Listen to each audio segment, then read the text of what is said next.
नमस्ते दोस्तों। 8085 के असेंबली लैंग्वेज प्रोग्रामिंग के इस ट्यूटोरियल की सीरीज में आप सभी का स्वागत है। तो भाई और बहनों, इस ट्यूटोरियल में हम सीखेंगे कि दो 8 बिट नंबर्स का मल्टीप्लिकेशन हम कैसे कर सकते हैं। तो अगर आप अरिथमेटिक ऑपरेशन से ज़रा कंफर्टेबल नहीं हैं तो मैं आपको मल्टीप्लिकेशन का बेसिक मीनिंग बोल देता हूं। मल्टीप्लिकेशन का बेसिक मीनिंग होता है कि सक्सेसिव एडिशन। तो ये दो नंबर्स है 02 और 03, ये डेसिमल नंबर्स हमने लिए हैं इजीनेस के लिए, समझने में आपको आसानी होगी। तो अगर इन दोनों नंबर्स को हमको मल्टीप्लाई करना है तो हम दो तरीके से कर सकते हैं। 2 + 2 + 2 ये हम कर सकते हैं, या 3 + 3। तो इसको बोलते हैं कि मल्टीप्लीकेशन बाय सक्सेसिव एडिशन। और नेचुरल नंबर जो रहते हैं या कोई भी नंबर रहते हैं, अब जब जब भी हम उसका मल्टीप्लीकेशन करते हैं तो बैकग्राउंड में यही करते हैं। तो एक्चुअली हमने जो मल्टीप्लीकेशन टेबल्स बना के रखे हैं वो सक्सेसिव एडिशन का यूज करके बना के रखे हैं। वो टेबल्स हम रिमेंबर करते हैं और उसके बाद में बोलते हैं कि 2 3 = 6, राइट, या 3 2 = 6, इस प्रकार से हम बोलते हैं उसको। तो हमने उसके लिए टेबल बना के रखे हैं हमारे मतलब पुराने लोगों ने, हमारे पूर्वजों ने, और उनको हम रिमेंबर करके उसका मल्टीप्लिकेशन कैरी आउट करते हैं। पर ऐसे टेबल माइक्रो प्रोसेसर में रहना मतलब मुश्किल है। तो इसके लिए हमको मैन्युअली ये सक्सेसिव एडिशन कंप्यूट करना पड़ता है अगर हमको किसी भी दो नंबर्स को मल्टीप्लाई करना है तो इस ट्यूटोरियल में हम ये देखेंगे कि 2500H में और 2501H में दो नंबर्स है। एक में है 02 और दूसरे में है 03। ऑलराइट, तो इन दो नंबर्स को हम मल्टीप्लाई करेंगे और इसका जो रिजल्ट है ये 2502 में हम स्टोर करेंगे। तो ये काफ़ी इजी प्रोग्राम है, मल्टीप्लिकेशन बाय सक्सेसिव एडिशन। तो हमको 8 बिट एडिशन के फंडामेंटल्स ऑलरेडी पता है, तो वही यूज करके हम हमारा मल्टीप्लिकेशन बाय सक्सेसिव एडिशन का प्रोग्राम आराम से इंप्लीमेंट कर लेंगे। तो चलिए हम प्रोग्राम लिखना शुरू कर देते हैं। तो इसमें हार्डली 10 लाइन का प्रोग्राम है ये। तो देखिए हम ये कर रहे हैं कि LHLD 2500H, ऑलराइट, और उसके बाद में हम कर रहे हैं कि XCHG, उसके बाद मूव C, तो हमने क्या किया पहले कि 2500H और 2501H के कंटेंट जो है वो L में और H में सक्सेसिवली ले लिए हैं रिस्पेक्टिवली, और उसको फिर हम CHG एक्सचेंज कमांड यूज करके वो D और E रजिस्टर पेयर में ले रहे हैं। उसके बाद हमने ये जो D के कंटेंट है वो C में कॉपी कर लिए हैं और MVI D00H, तो D में हम है ना 00H डाल रहे हैं। उसके बाद हम ये करेंगे कि LXI H, 0000H, तो HL पेयर में हम 0000 कॉपी कर रहे हैं। ऑलराइट, और यहां पे हम लूप लिखेंगे LOOP, ये एक लेबल है, और DAD, तो हम डबल एडिशन कर रहे हैं DE पेयर का और HL पेयर का, और DCRC जो काउंट है वो हम डिक्रीज कर रहे हैं, क्योंकि हमने क्या किया था, ये जो D है उसके कंटेंट हमने C में कॉपी कर लिया और D में 00 डाल दिया है।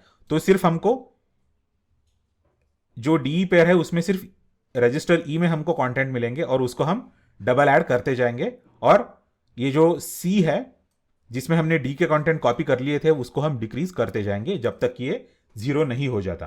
तो JNZ लूप, और फाइनली SHLD 2502H। तो ये काफी सिंपल प्रोग्राम है।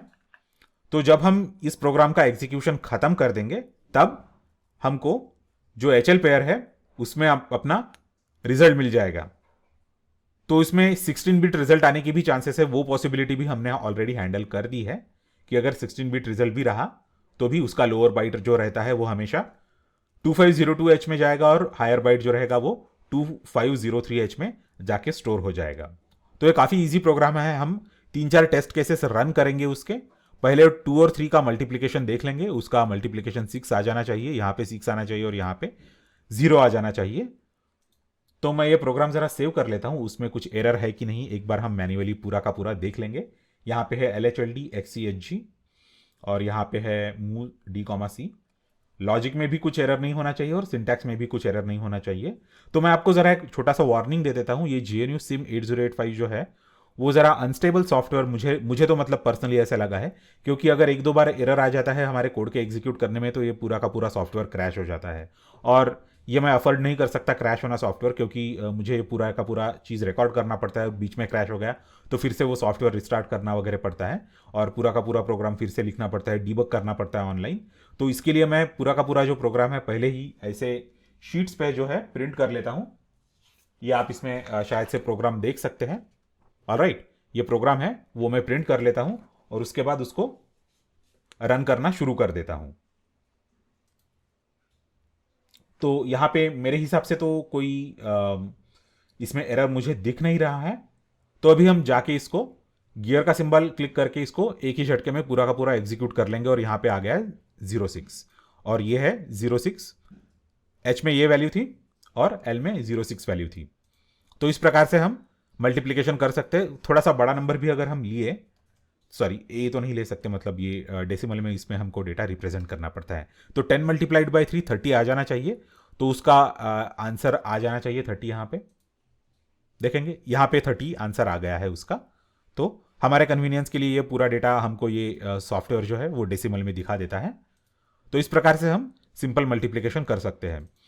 तो हम ये भी कर सकते हैं कि 10 मल्टीप्लाइड बाई 10, तो देखेंगे इसका आंसर, सॉरी इसको है ना डेटा एंटर करके आपको एंटर हिट करना पड़ता है, वरना डेटा एंटर नहीं होता है। क्योंकि अगर मैं ऐसे ही कुछ भी डाल के इसको छोड़ दूंगा या कहीं और क्लिक कर दूंगा तो वो डेटा एंटर नहीं होगा। तो 10 मल्टीप्लाइड बाई 10 का आंसर आता है 100।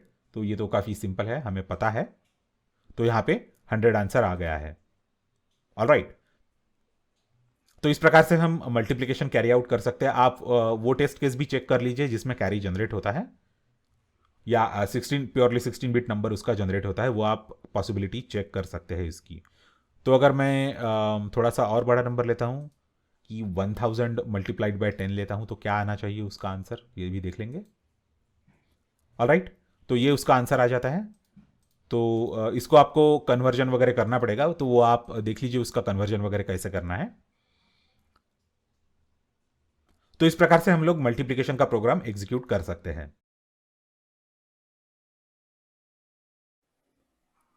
Thanks a lot for watching this video. इस वीडियो को लाइक कीजिए और शेयर कीजिए। मेरे चैनल को सब्सक्राइब कीजिए और नोटिफिकेशंस के लिए बेल आइकन दबाइए। अगले लेक्चर में फिर मिलेंगे।